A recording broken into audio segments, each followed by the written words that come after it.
medal from Danny Mills. We are in Seoul, and it is where Uzbekistan trailed Korea by 1-0. And we're going to be looking at what happened earlier on today as Australia took on Jordan. So they picked up that creditable performance and that draw in Japan last week. Looked as if they'd actually won that game with that goal by Orr. All pressure early on in Melbourne, and the Aussies thought they'd taken the lead. Mark Bresciano didn't score even on the rebound.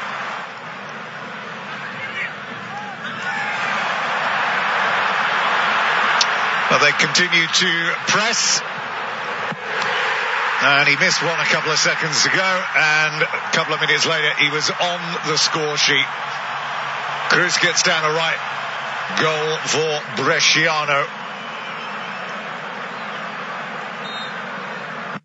The visitor to the score sheet, that's for sure. Who spent most of his career playing in Italy. Well, Tim Cahill's been talking about his future outside the game and how he fancies taking on a coaching role to develop the next generation of Aussie talent. Cruz again, setting it up for him. And then that was Milligan. Now that was Saeed El Muyan. First serious effort for him. And then Ahmed Ibrahim. 40-year-old Mark Schwarzer getting a couple of tests early on. And then the next goal right on the hour. Archie Thompson beginning the move. Tim Cahill heads it home.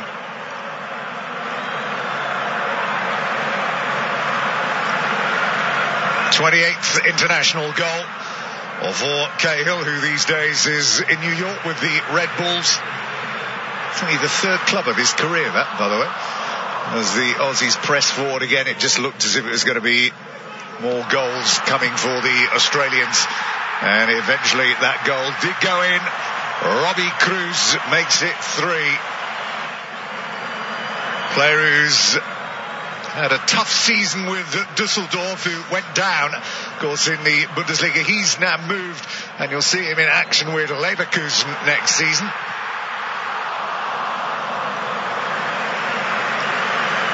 Amazabat coming out to save from Archie Thompson. And then Lucas Neal.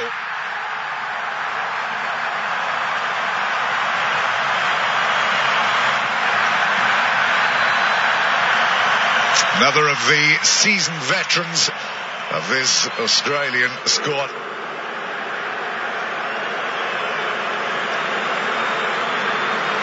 (4-0) the final score. There we are. That's how they stand. Japan already through.